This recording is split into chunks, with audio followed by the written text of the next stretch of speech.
Թուրքիայի նախագահ Թայիպ Էրդողանը Դոնալդ Թրամփի հետ հեռախոսազրույցում հայտարարել է, թե Անկարան պատրաստ է անել հնարավոր ամեն ինչ Իսրայել-Իրան լարվածության անվերահսկելի սրումը կանխելու համար։ Թուրքիայի ղեկավարի խոսքերը հնչել են այն պահին, երբ տարածաշրջանում ռազմական դիմակայության տարածման ռիսկերը հասել են վտանգավոր շեմի։ Չնայած խաղաղասերի դերին, միջազգայնագետ Դավիթ Կարապետյանի համոզմամբ, Անկարայի իրական քայլերը հաճախ չեն համընկնում հրապարակային հայտարարությունների հետ։ Նրա խոսքով Թուրքիան անկեղծ չէ։ Որքան էլ հագամարտության տեսանկյունից Թուրքիան ցույց է տալիս իր հագաիսրայելական դիրքորոշումը, այդուհանդերձ օժանդակում օգնում է։ Ես կարող եմ ձեզ բազմաթիվ փաստեր բերել, որ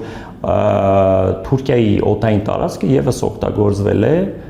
Իրանի վրա օդային հարձակումներ ձեռնարկելու համար։ Այսինքն շատ դեպքերում ուղղակի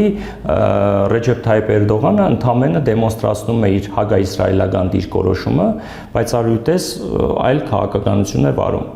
Եվ այդ համատեքստում ես կարծում եմ, որ Թուրքիան անկեղծ չի։ Թուրքիայի ջանքերին զուգահեռ ակտիվացել է նաև Ռուսաստանի դիվանագիտական կորպուսը։ Մոսկվան, որը ռազմավարական դաշնակցային հարաբերություններ է զարգացնում Իրանի հետ, պաշտոնապես հանդես է գալիս չեզոք եւ անկողմնակալ դիրքորոշմամբ։ Թեև հրապարակային խոսքում Մոսկվան դատապարտում է Իսրայելի հարձակումը, սակայն դա չի խանգարում Պուտինին փորձել ստանձնելու միջնորդի դերը։ Նա խոսել է իրանցի պաշտոնակից Փեզեշքյանի հետ, ապա զանգահարել Իսրայելի վարչապետ Նեթանյահուին խաղաղ լուծման ուղիներ գտնելու առաջարկով, սակայն ռազմական բախումները շարունակվում են։ Մի կողմից Պուտինը խոսում է, որ մենք որևիցե մասնակցություն չունենք, բայց այդուհանդերձ ասում է, որ Իսրայելի հետ ցանկացած հագամարտող երկրի հանդեպ մենք կարող ենք կիրառել ռազմական միջամտություն։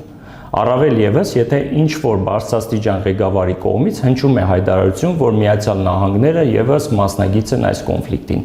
Իրանական կողմը բազմիցս է իր ապացույցներով հանդես եկել, որ Միացյալ Նահանգները անմնացորդ չեն, հատկապես ՀՕՊ աջակցության մասով Իսրայելին։ Ըստ միջազգայնագետի, այս դիմակայությունը չի հանգեցնի համաշխարհային հակամարտության վճռորոշ է Իրանի դիրքորոշումը։ Թեհրանը պատրաստ է վերադառնալ բանակցությունների սեղանի շուրջ, բայց ագրեսիայի դադարից հետո։ Այդուհանդերձ,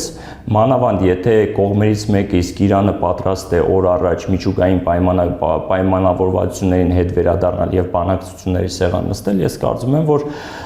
ամեն ինչ դեռևս կորսված չի։ Եվ հասկանալի է, որ Իրանը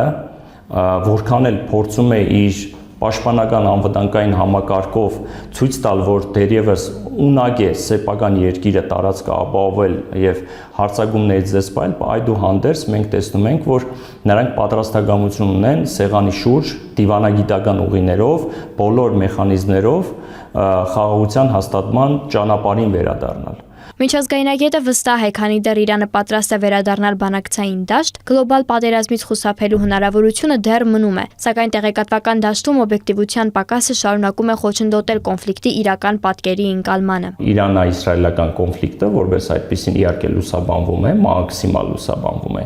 բայց այդտեղ չի կարելի խոսել, որ դա անաչառ, անկողմնակալ լուսաբանում է տեղի ունենում եւ ընդհանրապես աշխարհաքաղաքական կենտրոնները փորձում են այդ օբյեկտիվությունը պահպանեն, անաչառության սկզբունքներից խոսեն։